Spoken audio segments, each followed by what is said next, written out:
ओवैसी को, ओवैसी से भी और भयंकर गर्जना के साथ योगी जी वहीं उसके घर में उसको घेरेंगे और चैलेंज पहले ही कर चुके हैं कि मैं वहीं आकर के देखूंगा। तो ये बहुत बड़ी बात होगी, बड़ा रोचक चुनाव होने जा रहा है कि जब आप देखिए अभी से ओवैसी को तो इतने दस्त लग गए हैं कि वो सोच रहा है यार ये तो सारे लोग आ रहे हैं, जहाँ योगी जी आ रहे हैं तो वहाँ वोट कैसे मिलेगी। वो घर घर संपर्क अभियान अभी उसने चला दिया है। साउथ के अंदर ये जो नगर निकाय का चुनाव तो एक बहाना है, इसके जरिए पूरे साउथ को भगवा में करने की योजना भाजपा की है।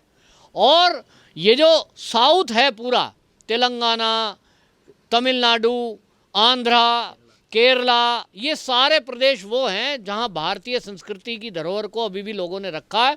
नमस्कार, स्वागत है आपका हमारे चैनल पर। हम बात कर रहे हैं हैदराबाद की। हैदराबाद जो म्यूनिसिपल कॉरपोरेशन के जो चुनाव हो रहे हैं, लगने में ये स्थानीय निकाय की चुनाव हैं, लेकिन इसकी अहमियत बहुत ज़्यादा बढ़ गई है क्योंकि केंद्र ने सारे के सारे जो है अपने प्रधानमंत्री से लेकर के तमाम बड़े नेता वहाँ पे जो है चुनाव में भाग ले रहे हैं। तो इससे लगता है, और ये चुनाव सबसे बड़ी बात है कि उत्तर प्रदेश के मुख्यमंत्री योगी आदित्यनाथ उस चुनाव में जो है बहुत सिंह गर्जना करेंगे और ताबड़तोड़ जो है प्रचार करेंगे। अब ऐसे लग रहा है कि जो ओवैसी, ये चुनाव ओवैसी वर्सेस योगी आदित्यनाथ हो रहा है। ओवैसी अपने आप में जो है कुख्यात तुष्टिकरण की राजनीति करने वाले और देश के विरुद्ध में जो है इस तरह से बातें करने वाले, जिसमें दूसरी तरफ जो है एक योगी आदित्यनाथ जो है गोरक्ष पीठ के जो है पीठाधीश्वर हैं, और वो जो है जिस तरह से वहाँ पर अब ये सिंह गर्जना करेंगे तो उससे लगता है कि साउथ में भी अब जो है भारतीय हिंदुत्व का जो है परचम लहराएगा। हमारे साथ जुड़ रहे हैं राजनीतिक विश्लेषक श्री पवन त्यागी जी। आपको क्या लगता है, जो हैदराबाद में जो स्थानीय निकाय के चुनाव हो रहे हैं और जो इतना महत्वपूर्ण हो गया है, तो आपको क्या लगता है कि ओबीसी जिस तरह से बहक रहे हैं और बड़बोलापन कर रहे हैं और वो बौखला गए हैं योगी आदित्यनाथ के जाने से, तो आपको क्या लगता है? देखिए, योगी जी ने एक बार एक चुनावी सभा में कहा था, किसी ने सवाल किया कि ओवैसी बोलता है 15 मिनट के उसके भाई ओवैसी जो हैं 15 मिनट के लिए फोर्स हटा दो तो हम ये कर देंगे। तो योगी जी ने उसके उत्तर में कहा था बगैर नाम लिए कि कोई हैदराबाद वाला कोई क्या कहता है इससे कोई फ़र्क नहीं पड़ता, बकरे की माँ कब तक खैर मनाएगी। ये चेतावनी भरे शब्द वह जो योगी जी ने उत्तर प्रदेश की जनसभा में खुले तौर पर कहा था, और आज वो चरितार्थ होता दिख रहा है कि वो जो योगी जी ने कहा था बकरे की माँ कब तक खैर मनाएगी, बकरे की अम्मा कब तक खैर मनाएगी, वो दिख रहा है कि अब ओवैसी को उसी के घर में जाकर घेरना, ये काम योगी जी के अलावा और कोई कर नहीं सकता था। लेकिन उनके साथ पूरी भाजपा संगठन भी लगी है। उसमें मुख्य आकर्षण मैं आपको बता रहा हूँ, साउथ के अंदर ये जो नगर निकाय का चुनाव तो एक बहाना है, इसके जरिए पूरे साउथ को भगवा में करने की योजना भाजपा की है।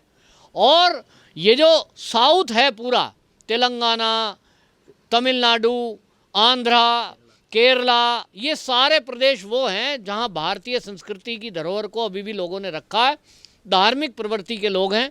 और शंकराचार्य जी चलते हैं कांचीकोम पीठ से लेकर के और कश्मीर तक, ये जो व्यवस्था है धर्म की, ये हमारे व्यवस्था जोड़ती है बाकी देशवासियों को साउथ से। लेकिन कांग्रेसी 70 साल में जो शासन करते रहे, उन्होंने हमेशा साउथ को अलग थलग रखा और अपनी राजनीति के कारण उसकी उपेक्षा की बाकायदा, कि वहाँ उतना विकास नहीं हुआ। और ये एक धड़े को बिल्कुल अलग स्थानीय लोगों को जोड़ करके रखते रहे और बाकी भारत से उनको अलग तोड़ते रहे। और आप देखिए कि उनके अंदर ऐसी नफरत का भाव आ गया साउथ में तो, कि कोई लोग तो इधर को ये कहने लगे थे कि आप उत्तर प्रदेश से आए हो, तो आप दिल्ली से आए हो, तो जैसे दूसरी देश से आए हूँ, मतलब इस तरह की नफरत का भाव। और जब श्रीलंका का अपना आपसी झगड़ा था वो आतंकवाद का, राजीव गांधी ने वहाँ फोर्स भेज दी थी, शांति सेना भेज दी थी, उसके बाद से तो तमिल लोग काफ़ी नाराज़ होने लगे थे और वो कहते थे ये जो बाकी भारतीय हैं ये तो हमें देखना ही नहीं चाहते। क्योंकि उस समय तमिल के बहुत सारे लोग, तमिलनाडु के बहुत सारे लोग वहाँ पर अपना किस लिए गए थे, वो एक योजना थी, वो एक तरह से देशवासी ही थे, वहाँ गए हुए थे, लेकिन उन्हीं के खिलाफ गोली चलाना सेना, उससे बहुत सारे लोग नाराज़ हुए। खैर वो अलग मुद्दा है। फिलहाल जो ये नगर निगम का चुनाव है हैदराबाद का, उसमें जो योगी जी वाला मैटर है, आपका सवाल था, तो योगी जी आप देखिए कि पूरे भारत में लोकप्रिय हो चुके हैं। इस समय मैं कहूँगा कि मोदी जी के बाद यदि कोई पूरे भारत में लोकप्रिय नेता है तो वो योगी जी हैं। योगी जी को लोग सुनना चाहते हैं। मोदी जी का भाषण भी बड़ी लोग गौर से सुनते थे, अब थे हो गया है, क्योंकि लोगों में जो युवा वर्ग है उसमें जो लोकप्रिय हैं वो योगी जी हैं। सीधी बात करते हैं, खुला बोलते हैं और बोलते ही नहीं हैं। योगी जी ने अपने कर्मों से दिखाया है कि उत्तर प्रदेश की सत्ता में यदि किसी ने आंख उठाने की कोशिश की, जैसे कि मुख्तार अंसारी का मटिया मेट कर दिया, पूरा विध्वंस, एक छत्र राज चलाता था वो पूरा पश्चिमांचल एरिया में, लेकिन ख़त्म कर दिया। अब आप ये देखिए कि इस तरह के जो कारनामे हैं सरकार में रहते हुए, सीधी कार्रवाई करते हैं। सीए का विरुद्ध की बात हो, चाहे इस समय लव जिहाद पर सबसे पहला राज्य बना है जिसने अध्यादेश जारी किया, वो दिखाते हैं कि जीरो टॉलरेंस। और इसलिए ओवैसी को घेरने के लिए जब वो वहाँ जाएंगे, और आप समझिए, कल्पना करिए कि अगर वो रोड शो करेंगे उसके गढ़ में जाके, वहाँ कैसा थर थर लोग कांपेंगे। क्योंकि योगी जी वो व्यक्तित्व है जिनके लिए मैं तो सोशल मीडिया पे देख रहा हूँ कि बिना कहे लोग ऐसे तैयार हैं उनके लिए कि वो कहें तो एक जान छिड़क दें उनके लिए। मतलब वो सबसे ज़्यादा लोकप्रिय नेता बनते जा रहे हैं अपने कामों के कारण से। और योगी जी स्टार प्रचारक के रूप में हैदराबाद चुनाव में जाएंगे। वो केवल हैदराबाद तक नहीं है, वहाँ तो ट्रेलर है केवल, वो पूरा साउथ का एक तरह से प्रवेश में है, उसे कहूँगा। आगे आने वाले चुनाव जो वहाँ साउथ में जिस भी राज्य में होंगे, चाहे वो लोकसभा के हों, चाहे वो राज्यसभा के हों, चाहे वो विधानसभा के हों, वहाँ अब भाजपा का ही परचम लहराना है। और इसलिए उसकी तैयारी से भाजपा वहाँ जा रही है। भाजपा किसी भी चुनाव में पूरी गंभीरता से लड़ती है। और आप देखिए कि जहां आज अमित शाह जी का नाम आ रहा है, जेपी नड्डा का नाम आ रहा है, मोदी जी का नाम आ रहा है, वहीं साथ में योगी जी का नाम आ रहा है। ये दिखाता है कि योगी जी का कद इस पूरे भारत में और भाजपा की राजनीति में भाजपा के लिए भी कितना महत्वपूर्ण है। तो योगी जी की निर्णायक भूमिका रहेगी आगे आने वाले चुनाव में। और साउथ के अंदर भी, क्योंकि वो आध्यात्मिक व्यक्ति हैं, एक संत हैं, तो उनकी पीठ से जुड़े हुए लोग और वो संतों से जुड़े रहे हैं, तो एक संतों का जुड़ाव योगी जी के द्वारा भाजपा जोड़ेगी। वो पूरे साउथ में वो संत समाज, वो हिंदुत्व के चाहने वाले लोग और हिंदुत्ववादी लोग सब योगी जी के साथ जुड़ेंगे। तो योगी जी ने जहाँ भी सभाएं की हैं उनका रिजल्ट ये रहा है कि यदि वो धार्मिक हैं, और धार्मिक कट्टरता आप देखिए वहाँ बाकी देशों से ज़्यादा हिंदू वहाँ धार्मिक है। नियम कायदे कानून जो हमारे संस्कृति में लिखे हैं, जो हमारी धार्मिक पुस्तकों में लिखे हैं, यदि उसको अच्छे से कोई निभाता है तो वो साउथ के लोग हैं।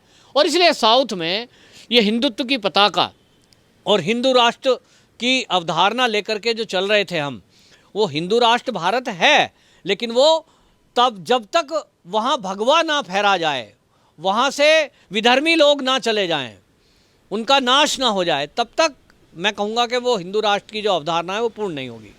तो योगी जी जो हैं, योगी जी इस काम को पूरा करने के लिए, आप देखो कि बिहार के अंदर चुनाव हुआ अभी हाल ही में, तो बिहार में भी, बिहार राज्य है, योगी जी की जो सत्ता है वो उत्तर प्रदेश में चलती है, लेकिन बिहार के अंदर भी जहाँ जहाँ वो गए, लोगों ने इतना उनको उत्साहवर्धन लोगों ने किया है और पसंद किया कि जहाँ सभा दी हैं उन्होंने की हैं, वहाँ के आप रिकॉर्ड उठा करके देखिए, वहाँ लोगों की सभाओं में भीड़ जुटी। तो वो खाली योगी जी को देखने के लिए नहीं, क्योंकि वो कोई फिल्म के हीरो थोड़े ही हैं, वो आध्यात्मिक व्यक्ति हैं, लेकिन वो राजनीति में जब से आए हैं तो उन्होंने एक राजनीति में भी एजेंडा सेट किया है। उत्तर प्रदेश में आप देखिए कि दूसरा टर्नओवर है, लेकिन उसके बावजूद जीरो भ्रष्टाचार, कोई उनके ऊपर आरोप नहीं लगा सकता। जितनी भर्तियों में पिछले घोटाले हुए हैं उनको भी उन्होंने खोलने का काम किया है। और आपको मैं बता दूं, भाजपा की सरकारें कई राज्यों में है, लेकिन उत्तर प्रदेश एक पहला राज्य इसमें भी है कि सबसे ज़्यादा भर्तियां, युवाओं को नौकरियां यदि दी है तो वो उत्तर प्रदेश है। लगभग 70,000 के करीब तो अध्यापकों की भर्ती हो गई पुलिस में भर्ती हो गई, अन्य बहुत सारी पोस्टों पे भर्ती हुई। दूसरा, योगी जी का जो काम है कि कितना ही बड़ा अधिकारी क्यों ना हो, चाहे वो आईएएस है, आईपीएस है, वो बिल्कुल सहन नहीं करते हैं, तुरंत कार्रवाई करते हैं यदि किसी की शिकायत आती है।